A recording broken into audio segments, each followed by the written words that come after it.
Hey guys, it's Kit here with another anime review. And this one is for Kamisama Hajimemashita. Also known in the dub version as Kamisama Kiss. So just to start with, I'm going to do a quick rundown of the first episode, because that's how it all came to be. So spoilers alert, if you don't want to know and just want to watch it, just skip this bit. So, first episode. We're introduced to our protagonist character, I think that's the right word, Nanami Momozono. She's a 17-year-old girl whose father has run off because he's in debt, like gambling and all that, and left her to deal with everything. Then she ends up getting kicked out of a house, and basically we meet her, she's living on the street. She's basically in the park, she's just been kicked out. She's all alone, she's got no one. And then she hears someone crying for help, so she goes over and there's a guy stuck in a tree asking if someone could get the dog that's barking at the bottom. Obviously doesn't like dogs. So she does that, he comes down, he's very grateful. Then they just start talking and sharing stories, and it turns out he left his home as well for quite a long time. And she obviously says, you know, I've got nowhere to go. And then he very generously says, oh, I can give you mine, I don't mind, you know, you're much worthier of it than I am. And then he kisses her forehead, which obviously would seem quite weird. And he just goes off and she's all like, oh, what was that about? And he gave her the address. So she goes there and finds it's some run-down shrine on the top of a hill. So obviously she thinks she's been had. She's like, oh my god, how can anyone live here? And she's about to leave when she hears voices. And then she gets sucked into the shrine, and then that's where we're introduced to Tomoe. And Tomoe is a fox demon, really nicely designed one as well, I have to say. He reminds me a lot of Kokuri-san, not just because he's a fox, but with the silver hair and everything. I mean, he's got it cut short, like a bob. But no, yeah, really nice design. And we meet him, and from that we discover that the guy who she met left 20 years ago, so don't know about that. And then he's like, well, you're not him, so why are you here? But then these shrine spirits turn up, and they say, well, she has the mark of the land god.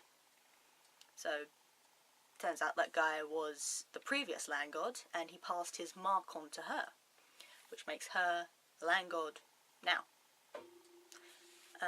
But Tomoe's all like, she's just a pathetic human girl, what could she possibly do? And goes off because he realises he has no attachment to the shrine anymore, so he's free and he's gone. And then, now I can't actually remember the reason why, but somehow or another Nanami ends up going after him. And I think, if memory serves, it's because the shrine's starting to fall apart, and that's because Tomoe's presence there as a demon, his powers were keeping everything together. But once he goes, obviously everything starts running back down again. And I think it's because she just feels like, you know, if the shrine goes, then the spirits will go, and, you know, it's just sad. So basically she ends up going after him into the other demon world, and they find him in a red light district. Not surprising. And he basically flatly says, I couldn't care if the shrine gets destroyed, you know, just got no care. And she gets quite angry with him. It's like, you know, that's your home, you know, why would you not care? Starts storming off, and then the spirits perk up and say, oh, there is a way that you can make Tomoe your servant, you know, he will obey every command you give him. And she's like, that sounds interesting. Oh, what do I have to do? And there's the catch. They're like, oh, all you have to do is kiss him. What? What? What?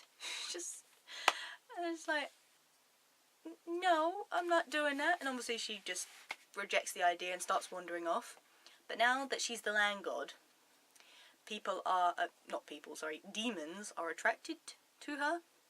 I don't know whether it's because she has like power as a land god, or, you know, by eating her I think they'd become more powerful, something like that. But basically it makes her a target, and she runs into this witch, and then obviously the witch wants to kill her and she's running off, and the shrine spirits like beg her to like make Tomoe her familiar, which, if I haven't explained already, a familiar is a servant of a god, so like a divine servant, which Tomoe was, but because she's the new land god now, he has no connection to her, therefore he's free. Yeah, but they're pleading with her, like, make him your familiar. She's like, no, way in hell. And, like, starts climbing up this tree, trying to get away from this witch. And then she eventually sends a message to Tomoe asking him to save her. And he comes out of interest, but he doesn't, like, save her automatically. He's just like, oh, I'll help you if you admit, like, how weak and pathetic you are or whatever. And she's just like, no way. And the shrine spirits are still begging her to, like, you know, be his familiar, for her to make him his familiar, and she's just like, no way in hell would I do that. And then, lo and behold, she does. She like grabs his ankle and drags him off the tree, and they're both falling, and he's like, you're an idiot. And when you think about it, actually, he could have got himself out of that situation quite quickly, but yet he was still falling with her. And then, in a single moment of, I don't know what you want to call it, bravery or whatever, she forces him to kiss her, and then like the contract's made. He's her familiar, and he's sworn by duty to protect her. So he obviously ends up saving her, and then he really beats up the witch because he's like, I was finally free, and now you've made me a servant again. It was like, yeah, well, yeah. So that's basically the first episode. And then through the first season, because there's a second season now, which I've been watching, through the first season you see Tomoe and Nanami's relationship develop, and lo and behold, she does end up falling in love with him.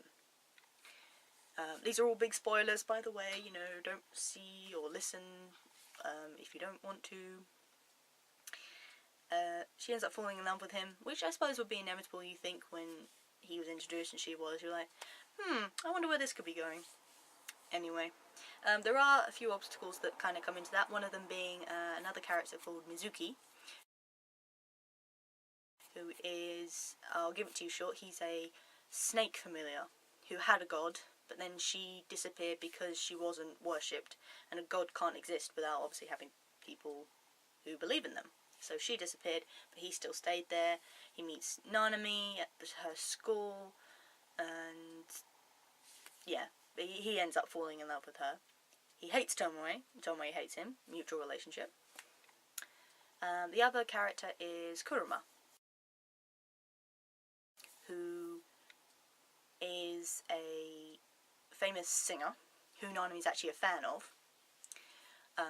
But then when he comes to her school, obviously she's like, oh, I really want to meet him.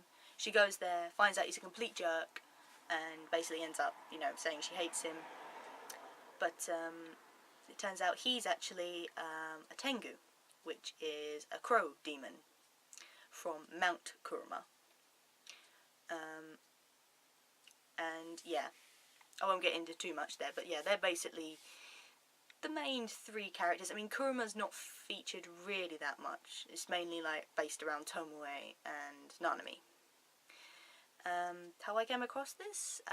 Well, I was first attracted by the fact that I did see a fox in there. I'm not going to lie to you. I have a weak spot for foxes, as you may have already gathered. I don't know. But no, I did just happen to stumble across it. And I was looking at it, I was like, this looks good. I started watching it, became interested, started reading it as well. The mag obviously goes way past, and a lot of stuff happens in that, believe me. But I like how everything's like come together, like you were really confused about what was going on, and then they've like made it really clear now, and you're just anticipating what's going to happen. There's obviously big talk about Tomoe's past, what he was, because he was originally a yokai, which is also known as a demon. So he was like a free demon, he did what he wanted, had one of those complicated pasts that they will talk about, and I will not say any more on that. Really big spoilers here, I'm very sorry. But yeah, so what did I think of it? Well, was very good. It was very good. Second season is on now, and it's still going. It does relate to the manga, although there are slight changes in it. And I think it'll move a lot quicker than the manga, obviously, because, you know, I don't know if they'll make a third season. That's very debatable, because, I don't know, the way they ended it, I'm not sure. Because, like I said, the rest of the manga goes on, and it ended a bit of a dry point, you know, you still don't know the results of their relationship. But, you can find out in the manga, so I suppose they'll just leave it at that. This is one of those animes, actually, I will say. They did an English dub version. Now, I'm quite sceptical with English dubs, but I actually really enjoyed this one.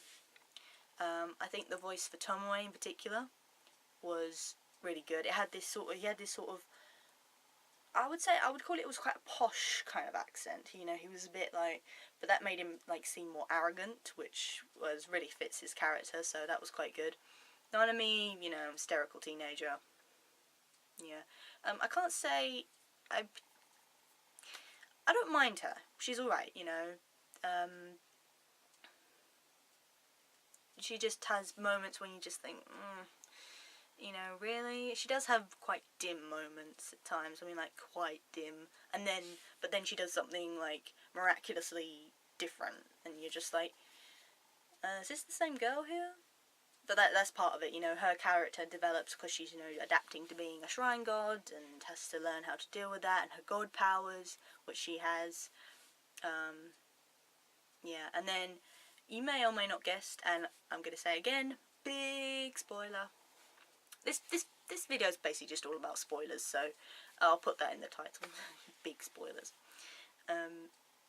Tomoe does eventually start having feelings for Nanami, and he's a bit confused by them at first because he's like, well, she's the god, and I'm supposed to be her servant, you know. It's just, I thought these feelings were just basically part of my duty towards her, but then he realises it's more than that, and then he's conflicted because he still has this degrading view of humans, that they're weak and fragile, but, you know, because the inevitable fact is, he lives, you know, far longer than she will, so obviously a relationship between the two is quite difficult, and it's that thing, you know, demons and humans coming together, one of those ones. But no, it was really good. And another thing, I got this pillow. Tomoe, you're gonna go look at him now. He's really cute, actually. Actually, I don't know if the word's cute. I don't know if it's hot or cute. No, you decide. I would actually say quite hot. Anyway, yeah, so I got that.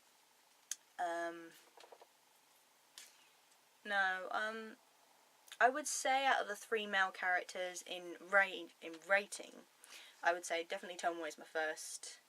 Probably then Kuruma, actually, and then Mizuki, because, I don't know, I have this thing where I think Mizuki's, he's focused on more than Kuruma, but he's a bit of a side character, and I do feel sorry for him in that respect, because he's sort of just always in the background. You're like, well, why is he there? He's just, you know, being rejected all the time. It's really quite sad, but, you know, he stays by her side, and obviously he still fights with Tomoe. But, yeah, I mean, he knows that Nanami has feelings for Tomoe, and I think it kind of frustrates him that Tomoe doesn't appreciate her probably as much as he does. So I think he sort of tries to nudge him. So in a way, he kind of helps in some respects, because he cares about Nanami and he wants her to be happy. So on a final note, definitely recommend. I would also recommend actually watching the dubbed version. I know some people might be a bit skeptical about doing that, but I would highly recommend it. Actually, it's probably one of the only ones I can remember or can think of, apart from Inuyasha. Although I started watching that one in English dubbed, and it just sounded a lot better anyway. But no, that one was definitely good in English dubbed. Definitely, I think it represented the characters quite well. The only thing I will say about the English dubbed is they annoyed me a bit because of Kuruma's name. Now, you say it Kuruma, right? And they got Tomoe fine, and they got Mizuki fine, and yet for some reason, they pronounce Kuruma's name as Kurama. And you just think, why? Why is it so hard? Tomoe is a much harder name to say compared to Kurama. But no, they had to say Kurama. I don't know whether that's just because, like, the American accent or whatever, but it's like, at one point she said Kuroma, and I'm like, what? No. Just, no. That kind of ruined it for me, because I'm like, it's Kurama. I can say it perfectly fine. Why did you have trouble saying it? It's just, no. Yeah, but that was the only thing. They got everything else pretty good. Yeah, I definitely think the voice for Tomoe was quite spot on. Yeah, it definitely reflected his character quite a lot better, which in some English dub versions are really hard. One version that I will never, ever wrap my head round is Attack on Titan. And the reason for that is, with the Japanese voice, they sound a lot more coarse and just generally a lot better. But then when the English version comes in, they're like really whiny, and it really kind of just messes the whole thing up. So in that case, I suggest you stick to the Japanese. And just as a tip in general, you might want to watch. I mean, I'm trying to do this, but it depends. You might want to actually watch the Japanese version first. The only ones I don't do that with is the Ghibli films. I prefer them in English. It's like I recently watched. I know I'm going off track here, but I'll make this brief. I watched The Girl Who Leapt Through Time, and I preferred that in English dub, although I didn't hear the Japanese. But I did actually put it in Japanese and went back to a certain bit that I wanted to hear them say, because there are times, because of, like, obviously they have to sync up the mouths and everything with the voice, they sometimes miss out phrases or words or rephrase it so it works better. So sometimes they'll say something in Japanese which they don't translate in English, and the Japanese obviously adds that whole more feel to it, so you want to watch that again. But yeah, so I'm going to finish there, otherwise I'll keep rambling on forever. Next one will probably be Durara. I know I've probably said that before, but no, I'll probably watch that one in English dub, because I really want to listen to Shizuo and Izaya have a go at each other in English, although their Japanese version is good as well. And I will also get straight into the second season, because I'm way behind. But no, that's another one done. Kamisama Hajimemashita, also known as Kamisama Kiss. Definitely watch it. It's very good. Okay, so folks, as they always, like, subscribe, comment, good and bad, you gotta take the good with the bad. Until next time, check out my profile, follow me on DeviantArt, Twitter, and Tumblr, and, send me messages through that, don't mind. But until next time, kit out.